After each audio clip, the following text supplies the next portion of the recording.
Bienvenue dans cette nouvelle édition du QG Week-end. Au sommaire, les partis du centre au Congo lancent l'initiative nationale pour l'apaisement. Il s'agit de dépassionner le débat autour d'une éventuelle modification de la Constitution.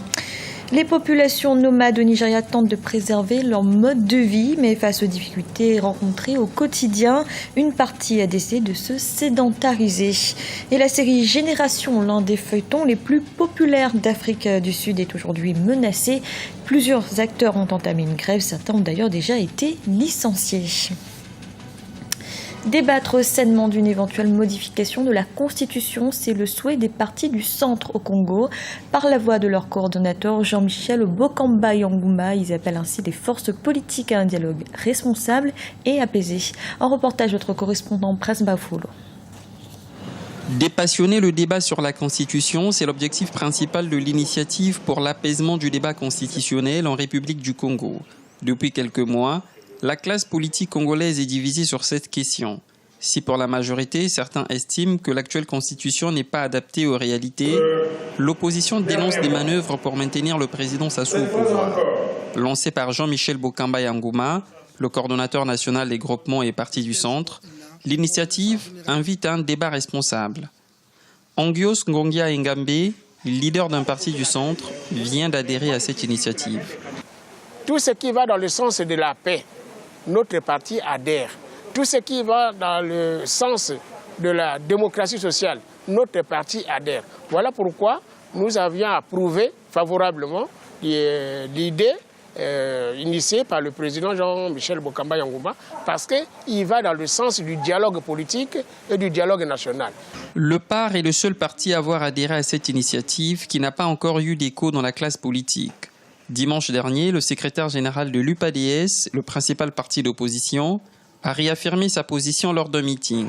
Rien ne justifie selon lui ni le changement, ni la modification de la Constitution. C'est un débat démocratique qui a cours dans les médias, dans les forums, ainsi de suite. Mais je crois qu'eux, ils ont eu cette initiative-là, compte tenu du fait que c'est un pays qui a connu déjà dans le passé des situations difficiles et donc il faut prévenir. Donc c'est beaucoup plus un peu à titre de prévention qu'ils ont lancé cette initiative. La Constitution du 20 janvier 2002 ne prévoit pas de changement mais peut être révisée à l'exception des articles sur le nombre de mandats, l'âge et la forme républicaine de l'État. La présidentielle au Congo a lieu en 2016 et le débat reste ouvert pour le moment. Au Nigeria, l'ancien vice-président Atiku Abubakar a annoncé ce vendredi sa candidature à l'élection présidentielle prévue le 14 février 2015. Originaire de l'État d'Adamawa, dans le nord-est du pays, il avait déjà fait 2 tentatives infructueuses aux présidentielles de 2007 et 2011. Guillaume Durand. Atiku Abubakar participera à l'élection présidentielle du 14 février 2015 au Nigeria. L'ancien vice-président du pays entre 1999 et 2007 est membre du plus grand parti d'opposition, l'APC, le All Progressive Congress. Il devrait officiellement annoncer sa candidature le 24 septembre prochain. En février dernier, il se désolidarisait du PDP, le Parti démocratique populaire du président Goodluck Jonathan. Le PDP a abandonné les Nigérians, qui lui ont pourtant donné la vie et mené vers de nombreuses victoires électorales. Notre peuple est de plus en plus divisé pour des raisons religieuses, ethniques et parfois à des fins politiques. Construire une nation implantée en profondeur la démocratie est un processus difficile. J'ai décidé de représenter l'APC, un parti de changement dont le destin est d'améliorer la vie de nos citoyens et de poursuivre le développement de notre pays, le Nigeria.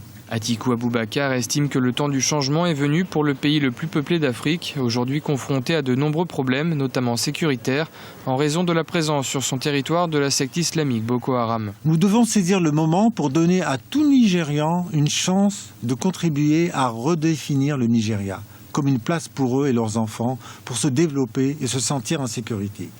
Il ne s'agit pas de moi, il s'agit de notre jeunesse, il s'agit des Nigérians, c'est leur futur, pas leur passé. Il s'agit de réformer le gouvernement, sécuriser la population et réconcilier la nation. Après 2 tentatives infructueuses en 2007 et 2011, Atiku Abubakar pourrait cette fois-ci profiter de la crise actuelle rencontrée par le PDP. La volonté de l'actuel président Goodluck Jonathan, un chrétien originaire du Sud, de se représenter en 2015 a provoqué la défection de plusieurs députés et hauts dirigeants du parti. Cette candidature pour un nouveau mandat remet en effet en cause un accord tacite au sein du PDP qui remonte à 1999 et selon lequel le pouvoir suprême doit alterner tous les 8 ans entre chrétiens et musulmans. Et toujours au Nigeria, focus à présent sur les Peuls. Ce peuple nomade présent dans plusieurs pays d'Afrique voit aujourd'hui son mode de vie menacé. Face aux difficultés, certains se sont sédentarisés, les autres se sentent eux bien souvent marginalisés. Aminata Diak. Le nomade est partout et nulle part. Il parcourt des milliers de kilomètres et fait de la campagne un territoire de vie. D'Afrique orientale avec le peuple Maasai en Afrique de l'Ouest où l'on recense plus de 20 millions de Peuls, les nomades occupent leur espace même s'ils y résident provisoirement. Mais aujourd'hui, les Fulbe, comme on les appelle communément, sont préoccupés par la disparition de leur culture et tradition. Au Nigeria, ils sont nombreux à parler d'autres langues et à se sédentariser. Il y a les Fulbe sédentaires, c'est-à-dire ceux qui ne bougent pas, comme moi. Et je ne me souviens pas non plus quand mes grands-parents ont arrêté le nomadisme. Quand je suis parti étudier à Kano, à l'université Mala, je me suis déplacé avec ma famille, ma femme et mes 4 enfants. Et les gens me disaient que tous mes enfants parleront Hausa avant que je ne quitte l'université. Abba Tahir est Peul. Il a fondé la station radio Voice of Nigeria, entièrement dédiée à la communauté Peul, souvent marginalisée, dit-il. Selon des études réalisées en 1960, le nombre de Peuls en Afrique était de 60 millions. Et il se dit aussi que les Maasai du Kenya et les Tutsis du Rwanda et du Burundi sont également des Peuls. Les autorités nigérianes reconnaissent le problème et voudraient y remédier. Seulement, elles font face aujourd'hui aux enjeux fonciers qui marquent une étape décisive dans la transformation des espaces tribaux. Les gens ont besoin de terre pour cultiver, ils ont besoin de terre pour construire des routes, des voies ferrées, les aéroports et tous les bâtiments que nous mettons en place. Donc le nomade n'a plus d'endroit où aller et beaucoup de gens aujourd'hui se sentent gênés par cette population. Aujourd'hui, les campagnes évoluent et enregistrent des transformations notables. Or, ce nouveau modèle accroît les inégalités et surtout génère un certain nombre de problèmes auxquels les Peuls du Nigeria sont confrontés au quotidien. En Afrique du Sud, les acteurs de la série Génération ont l'habitude d'être sous les feux des projecteurs. Mais cette fois-ci, c'est pour une toute autre raison. Certains d'entre eux ont en effet entamé une grève. Ils réclament de meilleurs salaires et conditions de travail. Mais les producteurs les accusent d'exiger des cachets dignes d'Hollywood. Guillaume Durand.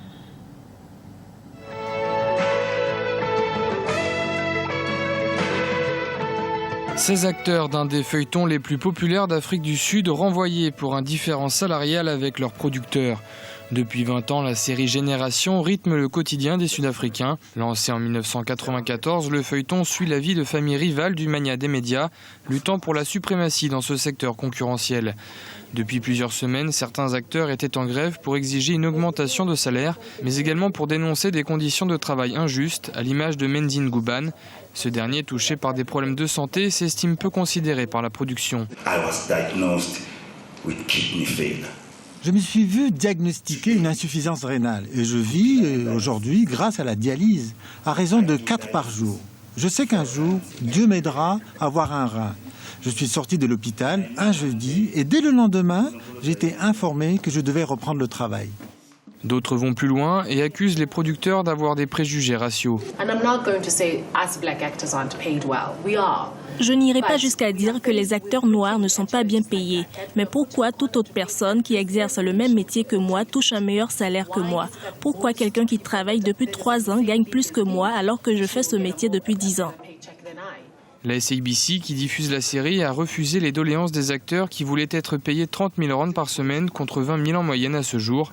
Génération est le feuilleton le plus lucratif pour la chaîne puisque les annonceurs paient jusqu'à 200 000 rand les 30 secondes de publicité. SABC diffuse actuellement les épisodes tournés au cours des 2 derniers mois jusqu'à la fin du mois de septembre. Ils sont quelques 8 millions de téléspectateurs à suivre chaque épisode.